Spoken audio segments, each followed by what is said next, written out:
Hi, this is lesson 1-2 for Algebra 2. For those of you who are new to watching the videos and taking the notes on them, please remember that you can pause the videos if I talk too fast or I write too fast. Remember, you can pause it, and you can also rewind it too if you didn't quite understand something and you want to listen to it again.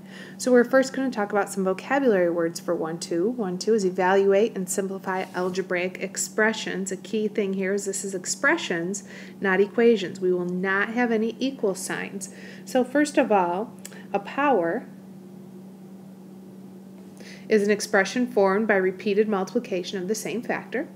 A variable is a letter used to represent one or more numbers. Terms are the parts which are added together in an expression, which can be written as a sum. And then a coefficient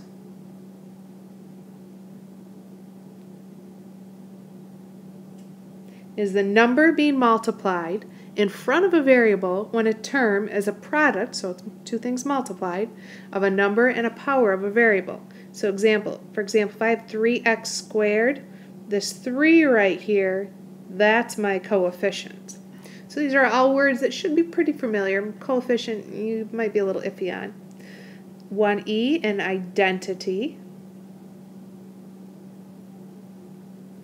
is a statement that equates two equivalent expressions. Next, a numerical expression. So numerical sounds like number, consists of numbers, operations, and grouping symbols. So notice numerical expressions do not have variables in them. And algebraic expression is an expression using variables. So algebraic expressions have variables, numerical expressions do not have variables. In c to the x power, c is the base and x is the exponent. So this whole thing together, that's called a power, with c being the base and x being the exponent. The exponent represents the number of times the base is used as a factor. So factors are things being multiplied. It's being used as a factor being multiplied. So next we're going to look at the order of operations. This is something that you have studied many times. So let's look again at the order of operations. This is a review for you. So we first do the operations that occur within grouping symbols.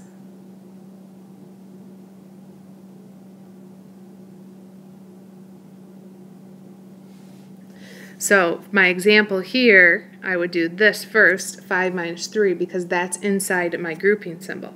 So I'm going to keep everything else the same. 1 plus 7 squared times 5 minus 3 is 2. So I'm just going to write a 2 there in its place. Next, we're going to evaluate the powers. My only power here is 7 squared, so I'm going to simplify just that piece. So it's 1 plus 7 squared is 49 times 2. The next thing we do is our multiplication. We'll put MULT for multiplication and division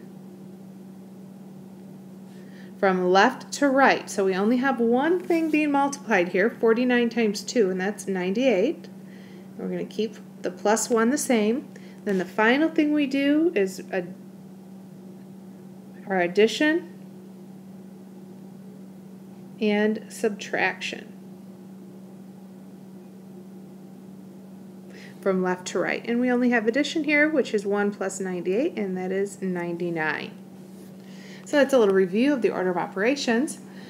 Next, we're going to write an expression using exponents. So this is something a little different, but you've done it again. So looking here, we've got a 2a and a 2a and a 2a. So we've got 2a times 2a times 2a. There's 3 2a's, and that's a group, and that's to the third power. You have to make sure you have your parentheses around that, so we have 2 to the third and a to the third.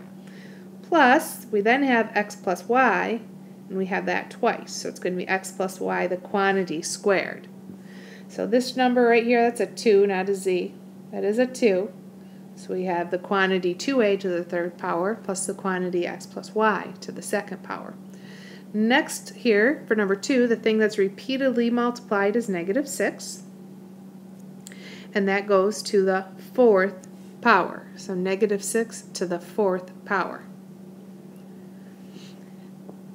Next, we want to evaluate the expression without a calculator. So we're not going to use a calculator on these problems here. And we're going to follow the order of operations. So for number 1, we want to first do what happens within the grouping symbols. So 2 plus 2, that's 4. And 3 plus 1 is also 4. And we're going to move everything else down. So I have 4 times, that 4 goes to the 3rd power, divided by 4 to the 2nd power. Number 2, we want to evaluate our powers. 4 to the 3rd power is 64. So I have 4 times 64 divided by 4 squared is 16. Third, I want to do multiplication and division from left to right. So since 4 times 64 is furthest to the left, I'm going to multiply those. That's 256 divided by 16. And then 256 divided by 16 is 16. So that is my correct answer. Let's do the second expression. Again, following the order of operations, we have to do what's inside parentheses. And notice inside parentheses here, I have got a power and subtraction. So I always do my power first. So that's 25 minus 10 inside the parentheses. And 25 minus 10 is just 15. So I'm going to move everything else down. So I have 2/5 plus 15 divided by 5 squared. Well, I know 5 squared, my power is the next thing I'm going to do, so I'm just going to write that. That's 25. Now I'm going to do my multiplication and division from left to right. So I have 2/5 plus 15 divided by 25. Well, that reduces to 3/5. Next I have, that should be a plus sign right there, 2/5 plus 3/5. Finally, I'm going to add. 2 plus 3 is 5/5, which reduces to 1. So my answer there is 1. Notice on this next one, we have these brackets, and then we also have parentheses. Brackets are just a large grouping symbol. So we're going to do inside these parentheses first, then we're going to do all of this, and then we're finally going to do our power here. So inside the first set of parentheses, negative 2 plus 2, well, that's 0, times 3 plus 14 divided by 7. And I've got my brackets here indicating that I have to simplify inside of those before I square everything. Multiplying and dividing from left to right, 0 times 3 is 0, plus 14 divided by 7 is 2. And I still have parentheses, my brackets, and that's squared. 0 plus, that's not divided by, it's plus. 0 plus 2 is 2 squared, and 2 squared is 4. So my final answer is 4. Why don't you flip the page to your next page there. And we're going to start by doing some evaluating. Now whenever you see these directions, evaluate, they always mean for you to do the exact same thing. When you see evaluate, you should think, first you're going to substitute, then you're going to simplify. So whenever you see evaluate, you should have something to substitute, and then you want to simplify it. Here I have y equal to 5, and I want to simplify this expression. So I'm going to first substitute negative 5 in for all my y's. So I have negative 6 times negative 5 squared minus 11 times negative 5 plus 34.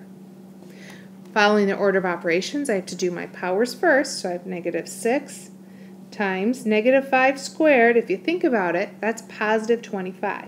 It's negative 6 times 25 minus 11 times negative 5 plus 34. Next, we want to do all our multiplying and dividing from left to right. So negative 6 times 25 is negative 150 minus 11 times negative 5 is negative 55. So that's negative 55. But when I have a minus and negative, that turns into addition. And then plus 34. And if you add those all up, you get negative 61. So your final answer is negative 61. Let's substitute and then simplify for our second one. We know that y equals 3. So it's 2 times 3 squared times the quantity 3 minus 10. And the order of operations says we always do what's in parentheses first. So I have 2 times 3 squared times the quantity 3 minus 10 is negative 7. So that's 2 times, next we're going to do our power, 2 times 9 times negative 7. Now if we just multiply from left to right, 2 times 9 times negative 7 is negative 126. Next we want to do some simplifying by combining like terms. And one thing I like to do is I like to really make my like terms very clear. So they're like terms that they have the exact same power with the exact same exponent. So here I have an a to the third, here I have another a to the third. Those are my only a to the thirds. Here I have an a squared, and here I have an a squared. Notice I'm keeping the signs with them. So those are like terms, and then that minus 6 does not have a like term. So we're going to combine our numbers with the highest exponent first. That's a to the third. So 2a to the third plus 5a to the third is 7a to the third. Now we're going to do our a squareds. Negative 6 plus 3 is negative 3a squared. And then we keep our minus 6 at the end. So that's what that problem reduces to. For number 2, y plus 5 and y minus 9, here's terms. Okay, here's two pieces, two chunks. They're not exactly alike, so we're going to have to distribute before we can combine everything. But I want you to notice this has a minus sign right here. So I'm going to think of that as plus a negative 3 and make that negative go with the 3. So I'm going to distribute here. 2 times y is 2y plus 2 times 5 is 10 plus negative 3 times y is negative 3y plus negative 3 times negative 9 is positive 27. Now I'm going to identify my like terms. This 2y and negative 3y are alike, and then positive 10 and positive 27 are alike. So if I combine those, 2 plus negative 3 is negative 1y, or just negative y. Negative 10 plus positive 10 plus 27 is plus 37.